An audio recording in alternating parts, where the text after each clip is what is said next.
Do you have any guilty pleasures? Diet Coke. 100% Diet Coke. Okay, so this is, I don't know about breaking news, but I was on Cruise Talk this morning. Mm-hmm. The ship ran out of Diet Coke. Of course they did. Yeah. They also ran out of red wine.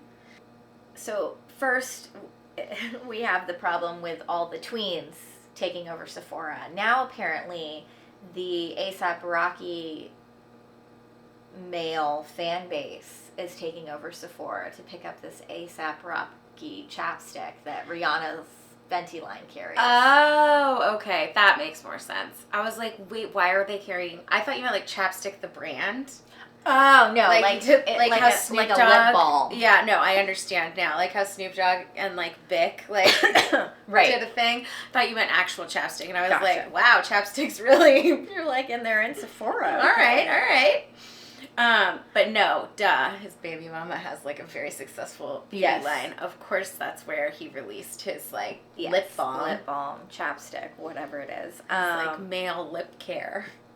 Seriously. So, which this goes into, I heard an interesting kind of hot take about Sephora. Okay. And the fact that it is not a luxury store, but it's selling you luxury goods without a luxury experience. And I was like, ooh. Okay. And I'm like, yeah.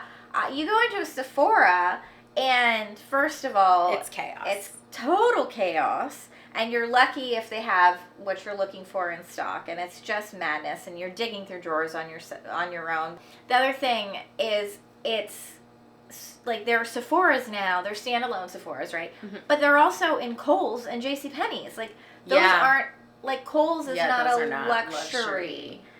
So if you're selling your products in Kohl's, that's fine. Like I shop at Kohl's. I mean, I haven't in a really long time because I don't even know where one is. Yeah, that's like I do. There's a Kohl's near my parents' house in Orange County. That's so what I was gonna say. When I'm home, Or I used to when I lived in LA. Like I'd shop at Kohl's. Also, like doesn't Kohl's carry Levi's? They have like a deal with Levi's. I think so. Yeah. And it's a great it was like a Marshall's or a Ross. Yeah, it's like a one-stop shop. Yeah, and like they always have like collabs with like random like designers and stuff. So it's like and they always have great sales if you need to you need like a t-shirt or like jeans like something. Or you also need like a t-shirt, jeans, and a new spatula and bath towels. Like, it's like a Sears. Like or Sears like a Target or like a it's you know.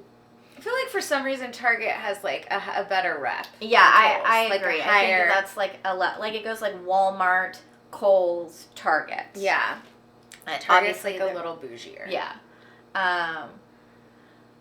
but you go into these places, you're dropping like you can spend $300 on a La Mer face cream, right? But you're not getting the $300 luxury experience. You're getting the product, right? And that's fucking sneaky of them. The tween takeover of Sephora's. Like, is there also a tween takeover of Ulta, or are we safe at Ulta? Oh. I haven't really experienced... So the last time I was, let's be honest, outside, was when I was holiday shopping, like, in Southern California. And so I was, like, not going to, like, the cool ones. Like, because I feel like when you're a teenager, it's like... Yeah, you're, like, you want to go to the cool mall. You don't want to go to the mall that's closest to you. When you're 37, you want to go to the mall that is the least amount of time in the car. Yes. And it's going to potentially have the least amount of people. Yeah. So I am totally into the not cool mall. I don't want to go to the cool mall. I never want to go to the cool mall. But, yeah, so I'm always not at, like... the teen spots. Right. So I did not notice at Sephora or Ulta very many teenagers. I have heard about this phenomenon though. Yeah, it's not even teenagers, it's preteens. Yeah. Like I feel like teenagers, I don't have a problem with the teenagers. Like I started wearing makeup as a teenager, like that's high schoolers, they're driving themselves there, they're making their own money. I have no problem with that. Yeah, they're buying shit that they can afford because it's their money. Yeah, most of the time. Yeah. Or they have to, if it's not, they've actually got an idea of what money is because they may be working a job or they may have, they're at least aware. And yeah, that's the age that you start wearing makeup.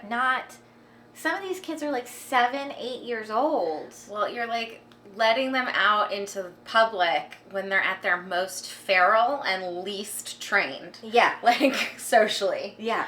And they're just, like, I haven't experienced it, and we talked about this. I feel like we need to, like, go to Sephora this week. Yeah. Like, just to, like, see if, you know, maybe. Like, man on the street style. Like, just, like. But do I really want to do that? I mean, it's going to be a short trip. I'm not going to actually buy anything. I just want to, like, experience it. Yeah, well, the thing that really freaks me out is, like, what they're buying. Well, that to me is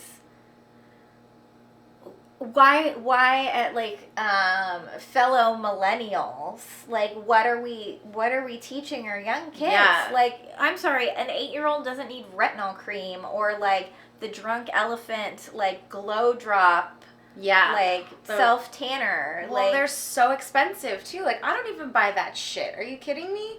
Also, retinol is, like, really rough on your skin. Well, that's the thing. Like, all of these, like, skincare products, they're not age appropriate. And, like, honestly, like, I saw a thing that was, like, saying, like, Easy Fix, like, make there be, like, an age limit on certain products. Oh, yeah. And yeah, like, if which to me is, like, so stupid, like, there should be parents parenting. Like, your 6-year-old, 7-year-old does not need to be using, like, self-tanning drops and, like hyaluronic acid. Like, no. So weird. So creepy. like, I don't. Like I said, I'm, like, the worst. I'm, like, the poster child for, like, let's help this girl find, like, a skincare regimen. But also, dude, like, some of that shit, like, hurts my face. Yeah. Like, I can't imagine what the long-term ramifications are going to be. I mean, we're already seeing it with, like, Gen Z who started getting Botox at, like, 19, and now there's this, like, trend on the internet of everybody talking about how millennials are aging slower than Gen Z, and Gen Z, like, is looking older than millennials are now. And I was like, honestly, I think that was due to the, like, Botox at 19. Like, yeah. Well, because they all are like, it's preventative Botox, and they're like, yeah, but your body gets used to stuff. Yeah. And then you need more and more to have the same effect. Not to mention psychologically, if you're, like, looking at your face with, like, filler in it and, like, Botox and whatever, as soon as then your perception gets skewed because you're seeing yourself every day. Yeah. And so you get desensitized to what you used to look like. Yeah, you, like, now this new, like, normal. Yeah, it's your new normal, and so you don't even start to, like, you, like, are not seeing how, like, crazy you're looking. Yeah. Like, because some of it has gotten so extreme, like, with the, like, crazy, like, I saw this one video of this girl who was getting her lip filler removed because she was starting to get, like, the duck lip. Mm-hmm. And she was, like, it was, like, a 2-minute video of her just being like, I'm so freaked out, I don't want to do this, I'm not going to like how I look, and then she got it out, and she's like, I don't like it, I liked it the other way, and then it was, like, her, like, coming back, like, a year later, being like, I'm so happy, like, I'm, like, now that it's out, like, I like it so much better, and all the comments were, like, you look so much better without it, like, you're so pretty, blah, blah, blah, which I thought was really great, that everyone was, like, hyping her up, like, no, keep it this way, you did the right thing, like, you look amazing. Yeah, I mean, but yeah, she was, like, 22 or something like that. That's so nuts to me. And, like, I mean, I'll be honest, like, there are some, like, tweakments that I've, like, been looking into, but I'm 37 fucking years old. Yeah. Like, they are for me. Yeah. Yeah, exactly. This is our weekly Pedro Pascal wrap-up. Yeah. Yes, it was last episode, we didn't know what had happened to his arm. Right. We now know that it's his shoulder, not his arm. Not his arm. And he fell.